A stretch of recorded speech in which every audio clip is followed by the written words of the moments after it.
आप लोग को मैथ अकेडमी में स्वागत है। दोस्तों आज का जो सवाल देखते हैं क्लास 10 का है, अर्थमेटिक प्रोग्रेशन से है, एपी से है।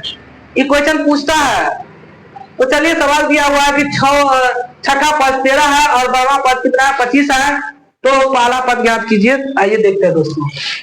छठा पद को हम लिखेंगे a प्लस 5d, क्योंकि 6 में एक कम करके बराबर कितना दे दिया है 13। कहते हैं 12वां पद, तो a प्लस कितना हो गया 11d बराबर कितना हो गया 25। तो चलिए इसका सॉल्यूशन कर लीजिए। तो देखते हैं कि एक संख्या सेम है एक तो माइनस करने पर आप लिख लीजिए घटाने पर दोस्तों ये प्लस में माइनस में तो क्या हो जाएगा कैंसिल। 11 रुपया माइनस में 5 रुपया प्लस में तो घट के कितना हो जाएगा माइनस में 6 रुपया हो जाएगा। अब 25 में से 13 को घटा दीजिए तो माइनस में कितना हो जाएगा 12 हो जाएगा। माइनस से माइनस क्या हो गया कैंसिल, तो 6d बराबर कितना हो जाएगा 12, 6 दूना 12 यानी d का मान कितना निकल गया 2। कहता पहला पद पूछ रहा है, इसको क्या कीजिए समीकरण फर्स्ट में रख दीजिए। इसको मान लीजिए समीकरण फर्स्ट, इसको मान लेते हैं समीकरण सेकेंड। यहां से लिखिए समीकरण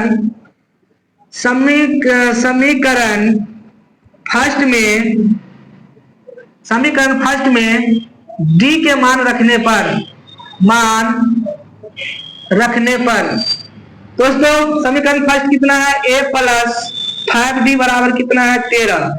a के मान पूछ रहा है तो a प्लस में 5d का मान कितना निकाले 2 बराबर कितना निकल गया 13, यानी a प्लस 5 गुना कितना निकल गया 10 बराबर कितना हो जाएगा 3 और a बराबर कितना हो जाएगा 10 को उस साइड भेजिए बराबर उस साइड, तो 13 है 10 को इस साइड ले जाएंगे तो माइनस में जाएगा, तो a का मान 13 में से 10 घटाएंगे तो कितना हो जाएगा 3। इसका यही आंसर है, क्योंकि पहला पद पूछ रहा है और पहला पद को हम ये कहते हैं, यही a का मान कितना निकला 3। दोस्तों बने रहिएगा, क्योंकि आज का क्लास जो है ऑब्जेक्टिव का क्लास है, क्लास 10 में पूछता है।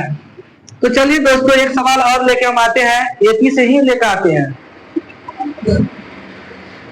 सवाल है एपी में सवाल दोस्तों दिया हुआ है, कहता है 3 बटा कितना है 4, कोमा में 5 बटा कितना है 4, कोमा में 7 बटा कितना है 4, कोमा में 9 बटा कितना है 4 का सार अंतर ज्ञात कीजिए। का सार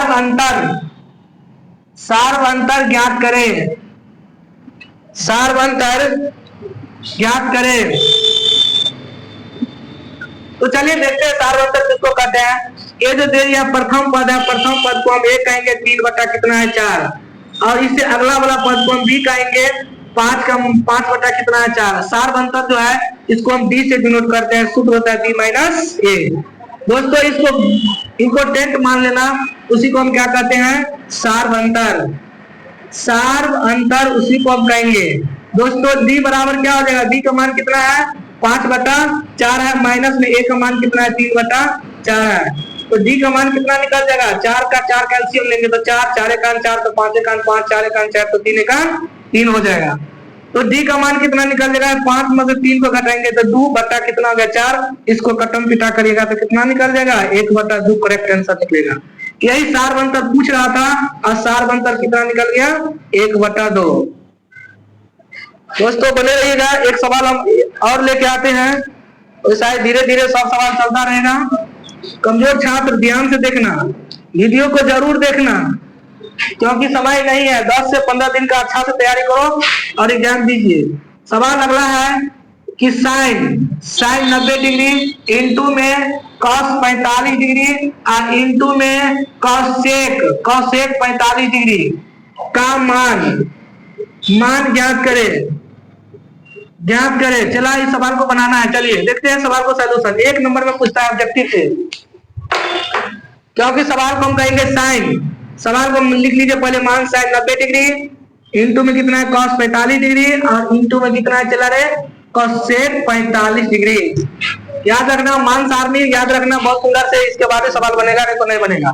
साइन 90 का मान क्या याद रखेंगे, साइन 90 1 होता है, कॉस 45 का मान कितना होता है 1 बटा √2 होता है, और कॉसेक 45 का मान √2 होता है।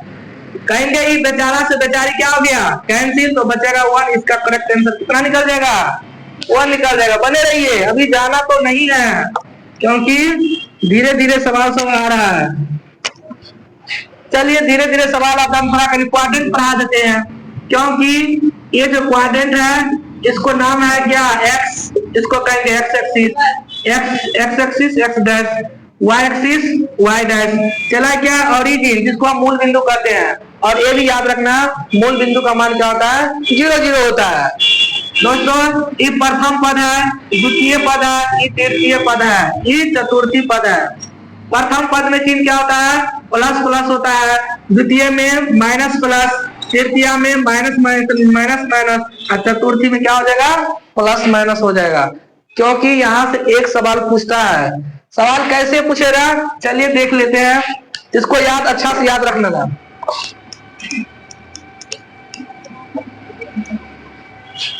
इस पे सवाल पूछेगा, कौन सा सवाल देता है, दे देगा 5 - 6, 5 - 6 कौन सा पद में स्थित है, कौन सा पद में स्थित है। अब देखिए हम पढ़ा दिए थे ना, ये जो है पढ़ाए थे बहुत अच्छा से। प्रथम पद है, द्वितीय पद है और तृतीय पद है, ये चतुर्थी पद है। प्रथम पद में चिन्ह क्या पढ़ाए थे, प्लस प्लस, द्वितीय में माइनस माइनस, तृतीय में माइनस माइनस, चतुर्थी में प्लस माइनस। आप देखिए 5 के पीछे कुछ नहीं तो प्लस, और 6 में माइनस लगा है, तो प्लस माइनस किस में पढ़ाए थे, चतुर्थी में। इसलिए इसका आंसर कौन चल जाएगा, चतुर्थी क्वाड्रेंट में चल जाएगा, यानी चतुर्थी पद में चल जाएगा।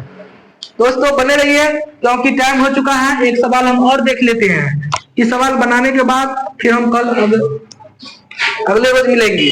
तो चलिए आइए सवाल को हम देखते हैं। सवाल दिया है कि रूट अंडर 1 माइनस कितना दे दिया, साइन स्क्वायर थीटा, अब बट्टे में यानी कॉस स्क्वायर थीटा, गुने में दोस्तों सेक स्क्वायर थीटा -1, बट्टा में क्या दे दिया है, टेन स्क्वायर थीटा। तो चलिए दोस्तों इस सवाल का ऑप्शन दे देते हैं, A, option B, option C, option D. देखते हैं कितने बच्चे इसका आंसर दे रहे हैं। पहले सवाल को देखते हैं कितने बच्चे आंसर देते हैं। ऑप्शन है ए 1 है, ऑप्शन है टेन थीटा, ऑप्शन है कॉस थीटा, ऑप्शन है कॉस सेक थीटा। दोस्तों बहुत सुंदर से याद होगा, 1 माइनस साइन स्क्वायर थीटा किसका सूत्र होता है, कॉस स्क्वायर थीटा का। अब बट्टा में कितना है, बट्टा में कितना है, कॉस स्क्वायर थीटा। अब गुने में कितना आ जाएगा, 1 sec square theta -1, sec square theta -1 किसका सूत्र होता है, कहेंगे टेन स्क्वायर थीटा। अब बट्टा में क्या हो जाएगा, टेन स्क्वायर थीटा। क्या ना होगा। तो दोस्तों थोड़ा ऑप्शन में करेक्शन करना पड़ेगा। कहेगा सर जी क्या करना पड़ेगा, तो करेक्शन करना पड़ेगा, थोड़ा करेक्शन करना पड़ेगा। चलिए देख लेते हैं, क्योंकि स्क्वायर में से रूट हटेगा तो क्या हो जाएगा, कॉस थीटा, और बट्टा में क्या हो जाएगा, कॉस स्क्वायर थीटा। अब गुने में क्या हो जाएगा, ऐसे इसको तो काट दीजिए, 10 से 10 क्या हो गया, कट जाएगा, एगो कॉस कटेगा, ये हो जाएगा 1 बटा कॉस थीटा बराबर क्या हो जाएगा, सेक थीटा हो जाएगा। इसको करेक्शन कर लेना, 1 नहीं होगा, सेक थीटा हो जाएगा। इसलिए इसका आंसर क्या देगा, पला जाएगा। तो दोस्तों आज इतना तक रहने दीजिए और सवाल को हम कल लेके आएंगे। थैंक यू दोस्तों।